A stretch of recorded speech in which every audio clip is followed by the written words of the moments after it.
नामपूर मालेगाव रस्त्यावर शुक्रवारी रात्री अंबासन फाट्यावर दोन मोटरसायकलची समोरासमोर धडक होऊन भीषण अपघात झाला। या अपघातात 2 जणांचा जागीच मृत्यू झाला आहे, तर अन्य 2 जखमी झाले आहेत। अपघाताची माहिती मिळताच नामपूर ग्रामीण रुग्णालयातील वाहनांनी अपघातग्रस्तांना तात्काळ रुग्णालयात आणले। प्राथमिक उपचार केले असता गंभीर जखमींना पुढील उपचारासाठी मालेगाव सामान्य रुग्णालयात हलविण्यात आले।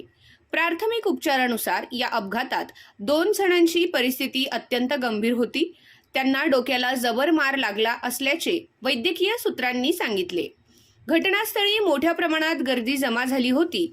दोन्ही मोटरसायकली पूर्णपणे चक्काचूर झाल्या आहेत। यापूर्वी देखील अंबासन फाट्यावर अपघाताच्या घटना घडल्या आहेत। मागील महिन्यात एका शिक्षकाचा मृत्यू झाला होता।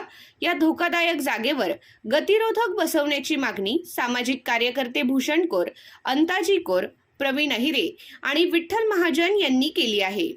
हा रस्ता आधी सुस्थितीत होता। गरज नसताना ठेकेदाराच्या आर्थिक हितासाठी सिमेंट काँक्रीटचा रस्ता तयार करण्यात आला असून वाहने भरधाव वेगाने चालवली जात असल्याने अपघातांचे प्रमाण वाढले आहे।